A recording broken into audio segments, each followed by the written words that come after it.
तो दोस्तों आज जुलाई की 5 तारीख है और आज का जो ये छोटा सा वीडियो है ये देखिए बहुत ही खूबसूरत से पौधे इस पॉर्चुला का या मोस रोज़ या 10 o'clock ऑफिस टाइम दोपहर खिड़ी बहुत से नामों से इस पौधे को जाना जाता है।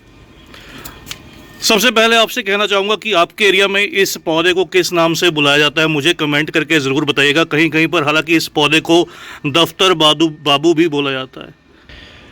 तो अब बात करते हैं, गर्मी का मौसम है, धूप दिन के समय बहुत तेज़ रहती है, लेकिन बीच बीच में अब जो मौसम है वो मानसून का होने लगा है क्योंकि बारिश भी रुक रुक कर आती है।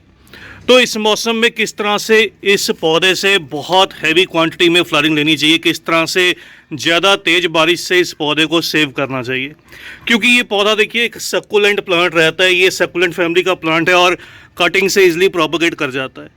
मैंने पहले भी अपनी वीडियो में शेयर किया था इसकी कटिंग को किस तरह से ग्रो किया जाता है और ये गर्मी पसंद पौधा भी रहता है।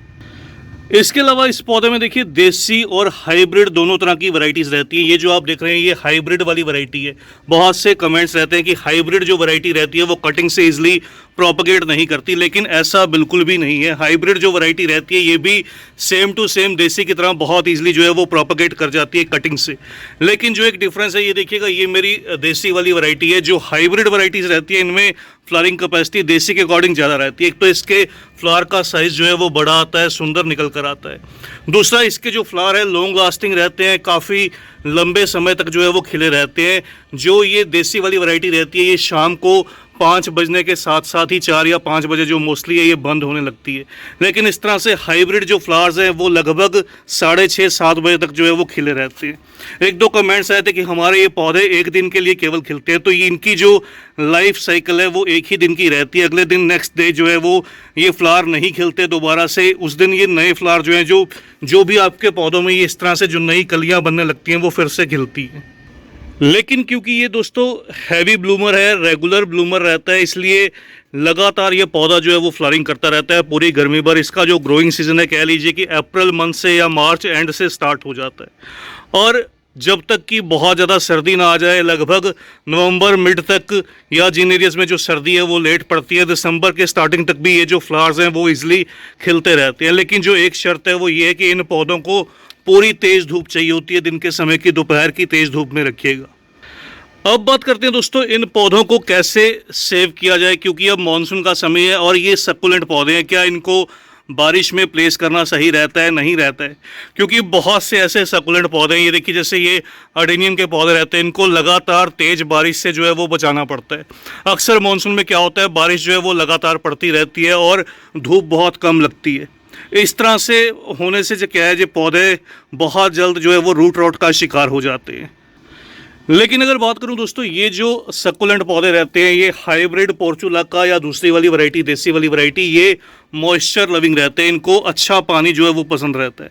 अगर आपके गमलों की मिट्टी वेल ड्रेन्ड है, बहुत लंबे समय तक जो पानी है वो खड़ा नहीं होता गमलों की मिट्टी के अंदर, तो आप इन पौधों को पूरी तरह से मानसून में रहने दीजिए, तेज़ बारिश में रहने दीजिए। अगर आपके वहाँ पर लगातार 2-3 दिन 4 दिन की भी बारिश पड़ती है तो वहाँ पर भी ये पौधे अच्छे से ग्रो करेंगे, अच्छे से जो है वो चलते रहेंगे। और जो एक बात और नोटिस कीजिएगा, अगर आपके पौधों की ग्रोथ रुकी हुई है, काफ़ी लंबे समय से इन्होंने ग्रोथ बहुत तेज़ी से नहीं की, तो मानसून की बारिश के दौरान ये जो पौधे हैं वो तेज़ी से बढ़ने लगेंगे और बहुत जल्द से अपनी बहुत सी जो कलियां हैं वो भी डेवलप करने लगेंगे। तो इसलिए सबसे पहली बात, इनको बारिश में रहने दीजिएगा। इनको कोई भी आपको रिक्वायरमेंट नहीं रहेगी बहुत ज़्यादा इनको सेव करने की या बारिश से दूर रखने की। अब चलते हैं दूसरी बात पर। दूसरा काम क्या करना है ये देखिएगा, जैसे मैंने अपने अडेनियम के पौधों के बेस के अंदर ये फंगीसाइड डाल दिया। फंगीसाइड क्या करता है दोस्तों, अगर आपके पौधों में कोई भी फंगस की समस्या क्रिएट होने वाली होती है या फिर क्रिएट हो चुकी है तो इस समस्या का समाधान करता है, इसको जड़ से निकाल फेंकता है। इसी तरह से आपको इस मौसम में इन पौधों के सेंटर में जहां पर इनकी जड़ें रहती हैं कोई अच्छा सिस्टेमिक फंगीसाइड, जैसे मैं साफ का जो फंगीसाइड है वो इस्तेमाल करता हूं, तो वैसा एक फंगीसाइड आपको पौधे की मिट्टी के ऊपर जो है वो स्प्रिंकल कर देना है।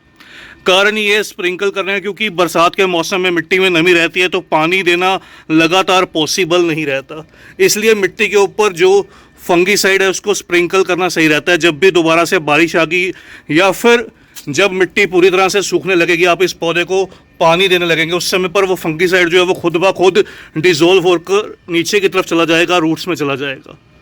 तो लगभग आप 2-2 ग्राम जो फंगीसाइड है हर एक 8 से 10 इंच के गमले में जो है वो स्प्रिंकल कर दीजिए। आधा चम्मच लगभग जो रहता है, खाने वाला जो स्पून रहता है उसका आधा चम्मच।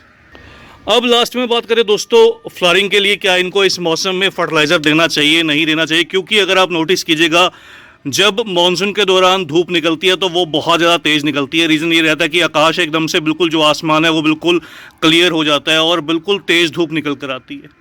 तो इस कारण से इन पौधों को जो है वो फर्टिलाइज़र थोड़ा बहुत आप फीड कर सकते हैं। फर्टिलाइज़र के तौर पर अगर मैं आपको बताऊं, जो बरसात का पानी रहता है उसमें हैवी नाइट्रोजन रहता है जिससे इनकी जो ग्रोथ है वो तेज़ी से निकल कर आती है। तो इसलिए ऐसा फर्टिलाइज़र जिसमें हैवी नाइट्रोजन रहे, ऐसा कोई भी फर्टिलाइज़र इस पौधे को फीड नहीं किया जाएगा। इस मौसम के अंदर आप इन पौधों को फॉलियर स्प्रे कीजिएगा जब भी आपके एरिया में धूप निकले। तो उस समय पर इन पौधों को NPK फर्टिलाइज़र, जो NPK 05234 रहता है, जिसके अंदर फॉस्फोरस 52% और जो पोटेशियम है वो 34% रहता है, तो ऐसा जो फर्टिलाइज़र है वो फीड कीजिएगा। उससे ये पौधे अच्छे से फ्लरिंग करेंगे, बहुत अच्छे से चलने लगेंगे। इसके अलावा मिट्टी जब पूरी तरह से सूखी हुई दिखाई दे, घरेलू फर्टिलाइज़र के तौर पर आप इन पौधों को बनाना पील लिक्विड या फिर जो भी आपके पास किचन वेस्ट जो पील रहते हैं, कोई भी जाए वो पोटेशियम रिच रहे, मतलब चाहे आपके पास ऑनियन पील्स रहें, पोटैटो पील्स रहें, तो इस तरह से जो भी केले जो छिलके रहते हैं, जो भी वेजिटेबल्स के छिलके रहते हैं, उन सभी का जो लिक्विड है वो रेडी करके आप इन पौधों के गमलों के अंदर दीजिए जब भी मिट्टी आपको सूखी हुई दिखाई दे। उससे भी ये पौधे तेज़ी से जो है वो फ्लरिंग करने लगेंगे। या फिर मिट्टी ड्राई होने पर, पूरी तरह से सूखने पर आप इनको स्लो रिलीज जो रहता है बोन मील वो फीड कर सकते हैं। तो दोस्तों इस तरह से इन पौधों को जो है वो मॉनसून सीजन में देखना पड़ता है। इनको खुली बरसात में रखिएगा, इनको कोई भी नुकसान नहीं होगा, अच्छे से ये पौधे जो है वो ग्रो करने लगेंगे, अच्छे से फ्लरिंग करने लगेंगे।